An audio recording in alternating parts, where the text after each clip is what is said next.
èmi lọmọ Sanni o Àbíbò ṣá lórúkọ mi ọ̀gá ńlá Káírò ló pè mí tipẹ́tipẹ́ ìràwọ̀ tún lọmọ láti ilẹ̀ wá wọ́n kówó lè ná bí kéré mi ìràwọ̀ lọmọ láti ilẹ̀ wá Àbíbò wọ́n kówó lè ná bí kéré mi Àbíbò Àyìndé lórúkọ tèmi tí Àbíbò Àyìndé Sanni tí gbogbo èèyàn mọ̀ sí ọ̀gá ńlá Káírò. Àbíbò Àyìndé jẹ́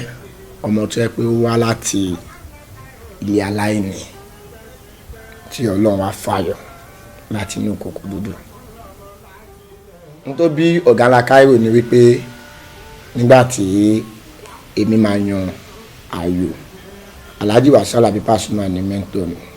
ṣùgbọ́n nígbà tí Alhaji Wasiu Alabi Pasuma tí àwọn náà dá dúró tó sọ pé àwọn jẹ́ ọ̀gá ńlá, mo wá wò pé ẹni tẹ́mi náà wò ní mẹ́ńtọ̀ látìgbà tí mo ti wà ní kékeré tí mo ti wò pé iṣẹ́ fújì ni mo yàn láàyò, ó bá yẹ kí n fira mi hàn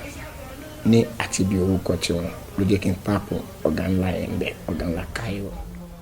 Bẹ́ẹ̀ ni ìlú Káírò ni mo fi ṣẹlẹ̀, ibẹ̀ ni àwa ti ń kọrin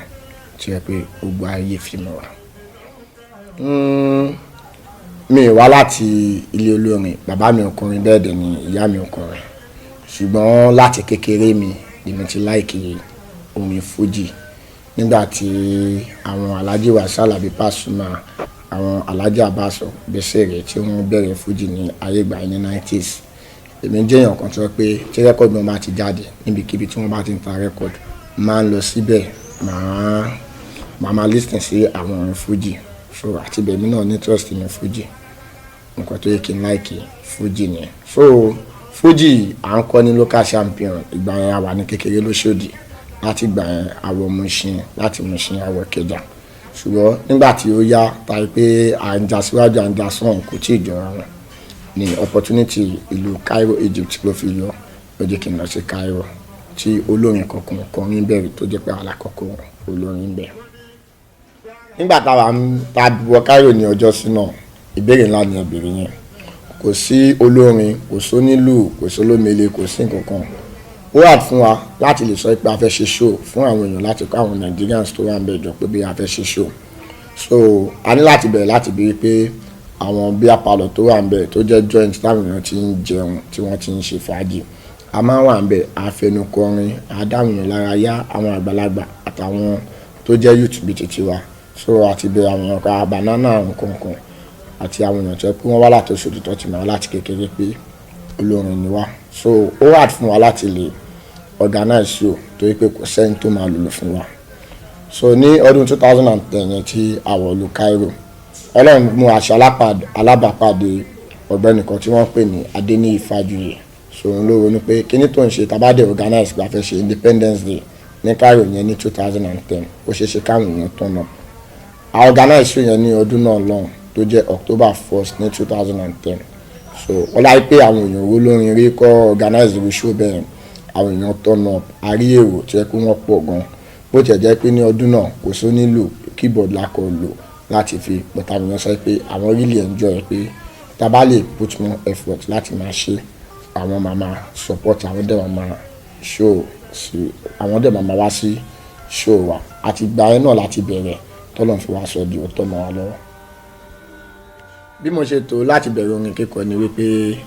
nígbà tí mo wà ní kékeré tí àwọn èèyàn máa ń jẹ́ pé orin Paso ni máa ń kọ káàkiri nínú àdúgbò wa torí pé wọ́n bí mi sí ìlú Òṣòdì.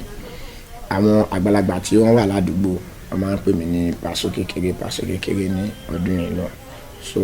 ìgbà tó di pàrọ̀ ó má dà pé talent mi máa wọlé,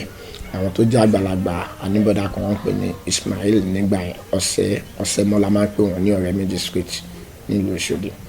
Wọ́n tà láti organize ọgbà irinṣẹ́ ìyẹn ní ọdún 1993. Ọgbà irinṣẹ́ yẹn wọ́n ní pé ká kọrin, so akọrin ní ọdún náà bí aláìkọ́. À ń ṣe ní time to time bí every Sunday bí jump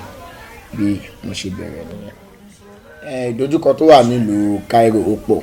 nítorí pé kò kí ń ṣe ìlú tó yẹ pé ó dàbí àwọn Amẹ́ríkà bí London tó yẹ pé bóyá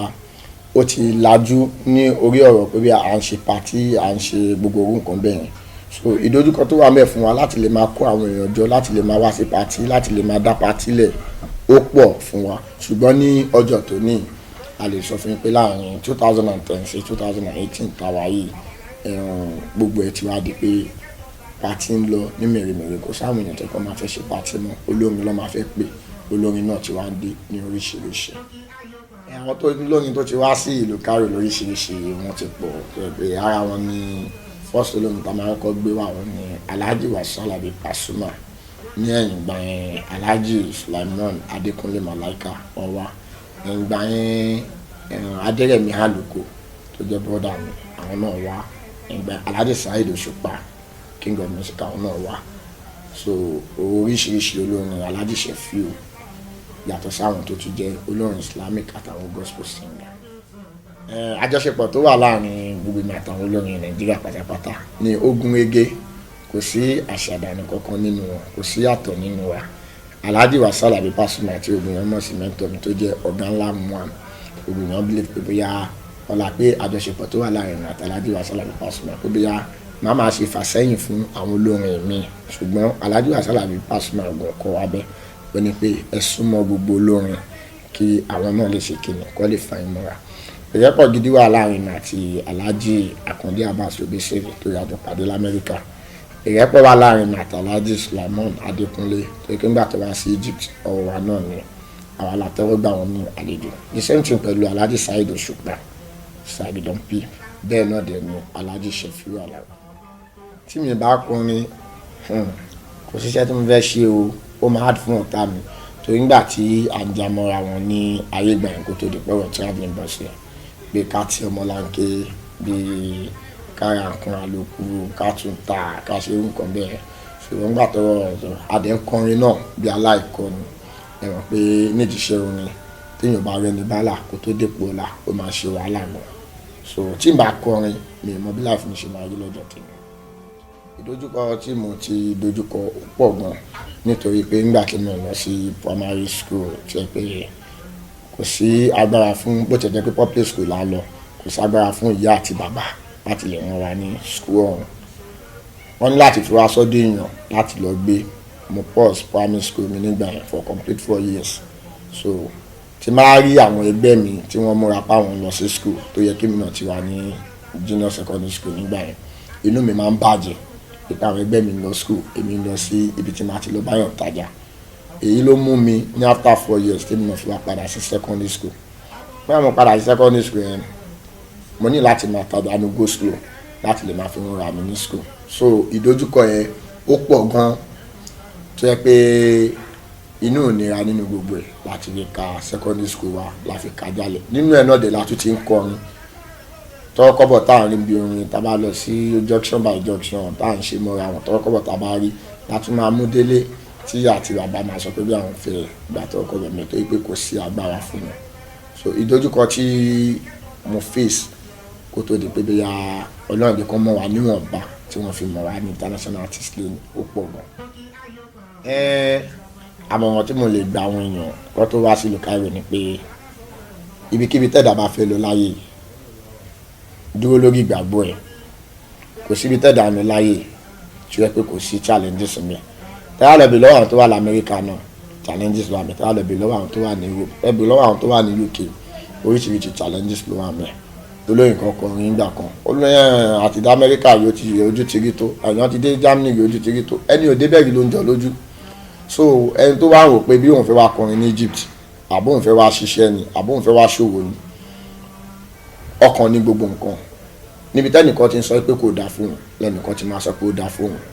bó ṣe rí nílé bẹ́ẹ̀ ló ṣe rí lájò ọkàn ni ìwọ tó fẹ́ wá kọrin tó bá jẹ́ pé Cairo ló fẹ́ wá tó ń wù ẹ́ pé ó fẹ́ wá kọrin àníyàn ẹ̀ ló máa gbé ẹ débẹ̀ àníyàn ẹ̀dẹ̀ ló máa jẹ́ kó rí èrò kó délé tó bá dẹ̀ tún débẹ̀ lélẹ́yìí gbogbo àwọn tó yàn bá bá lábà èèyàn máa ń gbé fún wọn gẹ́gẹ́ bí bàbá ni tó bá ti débẹ̀ àwọn tó bá ti bá ń bẹ̀ ó kéré sẹ́ nídìí orin ni wọ́n dàgbà jẹ́ lọ nídìí orin ni wọ́n làpò bá wọn bẹ̀ káwọ́ ẹ̀ sókè fún wọn kó ní tàn lé wọn náà lọ. lórí ètò Agogo Ayọ̀